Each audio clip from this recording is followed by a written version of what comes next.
हमेशा की तरह ये वीडियो भी काफ़ी ज़्यादा इंटरेस्टिंग होगा, इसीलिए इसको एंड तक देखते रहना। मैं हूँ अब्दुल हन्नान और आप देख रहे हैं आपका अपना चैनल इन्फो फैमिली। तो दोस्तों, अगर बात करें चाँद की, तो सबसे पहले हम ये जान लेते हैं कि चाँद आखिर बना कैसे। तो स्टार्ट करते हैं स्टोरी ऑफ द मून। तो दोस्तों, ये कहानी है उस वक़्त की जब हमारा सोलर सिस्टम नया-नया बना था। आज से 4.6 बिलियन साल पहले हमारी अर्थ पैदा हुई। ऐसा माना जाता है कि 4.6 बिलियन साल पहले स्पेस में मौजूद गैसेस और धूल ने हमारी अर्थ को बना दिया था, जो कि फिर सूरज के गिर्द घूमने लगी थी। उस टाइम अर्थ का साइज़ आज की अर्थ के साइज़ से काफ़ी बड़ा था और फिर यहाँ से शुरू होती है चाँद के बनने की कहानी। दोस्तों, साइंटिस्ट का ये मानना है कि आज से 4.5 बिलियन साल पहले प्लैनेट मार्स के जितना एक ऑब्जेक्ट अर्थ से टकरा गया था, जिसको साइंटिस्ट नाम देते हैं थिया। साइंटिस्ट कहते हैं कि थिया 9.8 किलोमीटर पर सेकंड की रफ्तार से अर्थ से टकराया था, जिसकी वजह से अर्थ एक लावा की तरह उबल गई थी। अर्थ की लगभग आधी सरफेस तो हवा में ही उड़ गई थी और बची कुछ सरफेस हजारों टुकड़ों में बंटकर अर्थ के गिर्द चक्कर काटने लगी। बाद में वो टुकड़े आपस में जुड़ने लगे, जिन्होंने अर्थ के गिर्द घूमने वाली एक नई दुनिया को जन्म दिया, जिसको हम आज चाँद के नाम से जानते हैं। साइंटिस्ट कहते हैं कि जब चाँद नया-नया बना था, तो ये बहुत ज़्यादा गर्म था। वैसे तो चाँद अर्थ से 3.5 लाख किलोमीटर से भी ज़्यादा दूर है, लेकिन दोस्तों उस वक़्त चाँद सिर्फ अर्थ से 22,530 किलोमीटर दूर था, जो कि अर्थ के इतना ज़्यादा पास था कि अगर हम इसको देख लेते तो ऐसा लगता जैसे पिघली हुई दुनिया अर्थ के ऊपर मंडरा रही है। दोस्तों, उस टाइम हमारी अर्थ का एनवायरनमेंट बहुत ही ख़राब था, जो कि बिल्कुल भी जीने लायक नहीं था।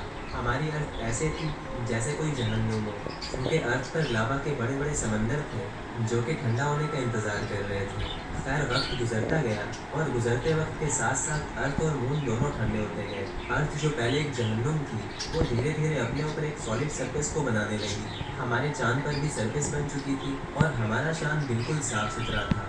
यानी जैसे आज उस पर दाग धब्बे हैं, तो उस वक्त चांद पर कोई भी दाग धब्बे नहीं थे। अब सवाल ये है कि आखिर चांद पर ये दाग आए कैसे। तो दोस्तों, हुआ कुछ यूँ कि जब अर्थ और चांद ठंडे हो रहे थे, तो उस वक्त एस्ट्रॉइड और मीटियोर्स की बारिश होती थी, जिसको साइंटिस्ट नाम देते हैं LHB, यानी लेट हैवी बम्बार्डमेंट। LHB एक ऐसा टाइम था जब हज़ारों मीटियोर्स आसमान से गिरते थे और अर्थ और मून से टकराते थे। ये एस्ट्रॉइड्स कई मिलियन सालों तक अर्थ और चांद से टकराते रहे, जिसकी वजह से चांद पर दाग लगे और अर्थ पर लाइफ स्टार्ट हुई। जी हाँ दोस्तों, ऐसा माना जाता है कि आज से 4 बिलियन साल पहले जब चांद ठंडा हुआ, तो चांद के साउथ पोल पर एक बहुत बड़ा इम्पैक्ट हुआ, जिसकी वजह से चांद के साउथ पोल पर एक बहुत ही बड़ा गड्ढा बन गया। उसके बाद चांद पर लगातार ऐसे इम्पैक्ट्स होते रहे, जिनकी वजह से चांद जो पहले बिल्कुल वाइट था, उस पर दाग लगने लगे। वो जगह जगह से डार्क ग्रे कलर का होने लगा। चांद पर धब्बे बनते गए और चांद के उन धब्बों को साइंटिस्ट नाम देते हैं मारिया।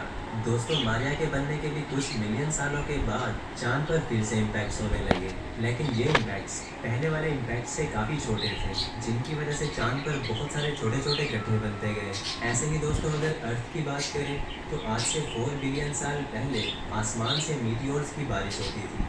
वो मीटियोर्स वैसे तो अर्थ पर तबाही मचाते थे, लेकिन वो अपने साथ एक बहुत ही ख़ास चीज़ लाया करते थे, और वो ख़ास चीज़ थी पानी। जी हाँ दोस्तों, अर्थ पर शुरू से पानी नहीं था, बल्कि वो एस्ट्रॉइड्स और मीटियोर्स जो अर्थ पर गिरते थे, अपने साथ पानी की एक छोटी सी अमाउंट को लाया करते थे। ये मीटियोर्स कई मिलियन सालों तक अर्थ पर बरसते रहे, जिनकी वजह से अर्थ पर पानी जमा होना शुरू हुआ, जो कि अर्थ पर लाइफ स्टार्ट होने की वजह बना।